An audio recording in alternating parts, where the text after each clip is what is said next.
Nesse vídeo aqui, eu vou te mostrar os principais grupos de aracnídeos.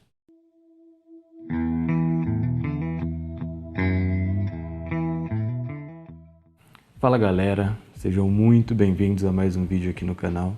Eu sou Guilherme Ferrez e no vídeo de hoje eu vou te mostrar como identificar os principais grupos de aracnídeos.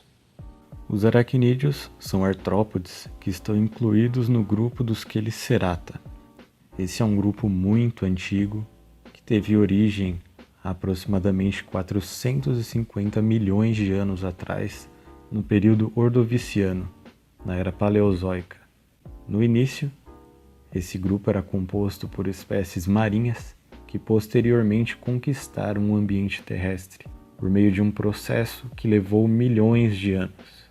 A classe dos aracnídeos é caracterizada por apresentar o corpo dividido em dois estágmas, o cefalotórax e o abdômen. Apresentam 4 pares de apêndices locomotores, as pernas, um par de quelíceras, além de um par de apêndices chamados de pedipalpos, que em muitos têm a função sensorial. Eles usam para tatear o chão e sentir o ambiente. Como vocês vão ver daqui a pouco, esse é um grupo bem diverso, onde a grande maioria desses animais é terrestre. Porém, de forma geral, eles incluem as aranhas, os escorpiões, os carrapatos e os ácaros. Os aracnídeos possuem vários tipos de hábitos, desde parasitas obrigatórios de animais e plantas, predadores e também fitófagos. Eles são encontrados em todos os continentes, sem exceção.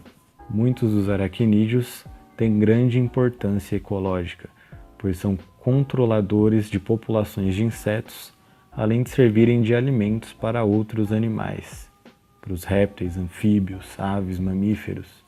A divisão dos grupos ainda é tema de discussão, sendo que o número de ordens varia de autor para autor. Normalmente alterna entre 11 e 13 ordens. Isso acontece porque, em alguns casos, os autores mudam as ordens para superordens ou subordens. Para facilitar o entendimento, eu vou tratar tudo como sendo ordens. Aqui estão as ordens, e de cara já dá para separar em 3 grandes grupos. Os megadiversos, aqui estão representados aproximadamente 88% de toda a diversidade. Os mesodiversos e os microdiversos. De todas essas eu selecionei 9, que são as que eu vou falar. Nosso primeiro grupo é o grupo das aranhas, a ordem Aranae. Esses animais eles são capazes de produzir seda por meio de estruturas especializadas chamadas de fiandeiras, que ficam localizadas no fim do abdômen. Eles são capazes de produzir vários tipos diferentes de seda, cada uma para determinada função. As 2 partes do corpo da aranha, o cefalotórax e o abdômen, eles são ligados por uma estrutura chamada pedicelo. As quelíceras desses animais estão associadas a glândulas de veneno, que são usadas tanto para defesa quanto para a predação. A digestão desses animais é externa, parcialmente externa, que é feita por meio da regurgitação do suco gástrico dentro de suas presas. Somente após a liquefação, o alimento é ingerido. Esses animais também podem ter até 4 pares de olhos. A nossa segunda ordem é a ordem Acariforme. Por ser um grupo tão diverso, é um dos grupos com mais discordância entre as classificações filogenéticas, devido àquele problema que eu citei no começo. Esse grupo inclui os ácaros e os carrapatos e alguns outros grupos menores. Em geral, eles têm um tamanho muito reduzido, sendo alguns até mesmo microscópicos. Não apresentam separação visível entre o cefalotórax e o abdômen, eles são fundidos. A maioria consiste de parasitas obrigatórios, se alimentando de sangue ou da seiva das plantas. O aparelho bucal é adaptado para se fixar ao hospedeiro e sugar material líquido. Algumas espécies apresentam interesse médico por serem vetores de algumas doenças, como a febre maculosa, que é transmitida pelo carrapato estrela. e também interesse fitossanitário, pois muitas são pragas agrícolas. Nossa terceira ordem é a ordem dos opiliões. Eles estão presentes em todos os continentes, exceto na Antártida. Eles se assemelham muito às aranhas, porém eles não têm o pedicelo. Então eles têm um formato mais redondo em comparação com as aranhas. São popularmente conhecidos como aranha-bode ou aranha fedida, porque eles têm um par de glândulas repugnatórias que eliminam substâncias com odor desagradável, semelhante aí mais ou menos como o odor que um percevejo solta. Diferente das aranhas, eles possuem um único par de olhos. Em geral são onívoros e podem se alimentar tanto de animais como plantas, vivos ou mortos. A Mata Atlântica abriga a maior diversidade de espécies de opiliões no mundo. Em geral, esses animais são bem sensíveis à degradação ambiental, porque eles precisam de altos níveis de umidade para sobreviver. A nossa quarta ordem é a ordem dos pseudo-escorpiões.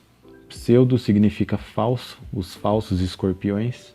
Eles se assemelham muito aos escorpiões, por isso eles têm esse nome, mas eles não possuem aquela cauda, entre aspas. Eu vou falar mais sobre isso quando falar dos escorpiões, mas eles não têm aquele prolongamento do abdômen que os escorpiões possuem. Essa semelhança que eles têm se deve a essas pinças, chamadas de quelas, que é a modificação dos pedipalpos. Eles também possuem um tamanho bem reduzido e alguns também podem ser venenosos. Só que diferente dos escorpiões que injetam veneno por aquele ferrão, o ferrão desses animais fica na própria pinça dele. Então, ao mesmo tempo em que ele imobiliza a presa com a pinça, ele automaticamente já injeta o veneno também. Mas não são todas as espécies que são venenosas. Agora sim, a nossa quinta ordem, a ordem dos escorpiões. Como eu disse anteriormente, os pedipalpos desses animais são modificados em pinças, chamadas de quelas, que é uma característica marcante desse grupo. Aquela cauda dos escorpiões, na verdade, não é uma cauda. Aquilo é a continuação do abdômen do animal, é o pós-abdômen. E no fim do abdômen, num segmento chamado de telson, se localiza um par de glândulas de veneno, que são direcionadas para um canal que segue para dentro de um ferrão, também chamado de acúleo ou aguilhão. Os escorpiões estão distribuídos aí por todas as regiões tropicais e temperadas do planeta. A nossa sexta ordem é a ordem Solifuge. Esses animais eles são conhecidos como aranhas-sol, escorpiões do vento ou aranhas-camelo. Eles são comuns em regiões desérticas, da Ásia, da África, do Oriente Médio e também das Américas. Esses animais possuem quelíceras de 2 segmentos, são bem grandes e fortes, que também podem exibir um comportamento de estridulação, ou seja, elas produzem barulho para intimidar possíveis predadores. São bem grandes, podem atingir aí até 7 centímetros, e uma característica exclusiva desse grupo é a presença de maléolos, que são órgãos em formato de raquete. Eles ficam situados na superfície ventral do animal e acredita-se que tem a função sensorial, atuando na detecção de vibrações do solo. A nossa sétima ordem é a ordem Amblypyge, também conhecido como aranhas-chicote. São muito comuns em regiões tropicais e subtropicais do mundo, presentes aí na África, no leste da Ásia, na Australásia e nas Américas.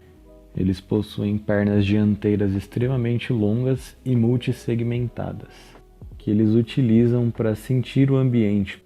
Algumas espécies habitam cavernas e nessas espécies é comum a redução ou até mesmo a perda dos olhos. Nossa oitava ordem é a ordem Uropyge. Esses animais recebem o nome de escorpiões-chicote ou escorpiões-vinagre. Eles têm uma distribuição bem parecida com a dos Amblypyge, nas Américas, na África e na Australásia, sendo a fauna da Australásia a mais diversificada. Eles são predadores tropicais que utilizam os pedipalpos raptoriais mais ou menos como um louva-a-Deus utiliza. Eles possuem glândulas que usam para pulverizar um coquetel químico para afastar predadores. Daí vem o nome de escorpiões vinagre. Essa substância tem um cheiro muito parecido com o ácido acético que contém no vinagre. E por último, a ordem Palpígrade. Esses animais recebem o nome de escorpiões microchicote. Eles são parecidos com os uropige, porém têm um tamanho muito reduzido. Normalmente eles não possuem pigmentação, porque eles habitam o subsolo ou cavernas, necessitando de ambientes úmidos e estáveis para sobreviver. Eles são provavelmente o grupo mais enigmático de todas as ordens de aracnídeos e também foi a que eu encontrei menos informação. Pelo que eu vi, eles são encontrados na Europa e nas Américas, porém eu acredito que eles ocorram em mais regiões do mundo. Além de pequenos, eles também são extremamente frágeis, eles têm um flagelo longo no fim do abdômen que é multissegmentado. Alguns autores dizem que eles se alimentam por predação, assim como outros aracnídeos, consumindo aí ovos de artrópodes ou até mesmo pequenos artrópodes. Porém, ainda não existe nenhuma evidência direta desse comportamento alimentar. Alguns fatos que embasam essa teoria são as quelíceras desses animais, que são relativamente grandes em comparação com o tamanho do corpo deles, e elas são queladas, têm formato de tesoura, de pinça. São esses fatos que corroboram essa teoria.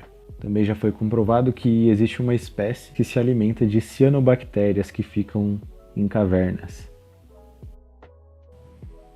Bom pessoal, é isso aí. Esse foi o vídeo de hoje. Eu espero que vocês tenham gostado. Se você gostou desse vídeo, não se esquece de se inscrever no nosso canal, deixar o seu comentário, compartilhar com seus amigos, que isso vai ajudar a gente a trazer conteúdos cada vez melhores aqui para vocês. Um grande abraço e até o próximo vídeo.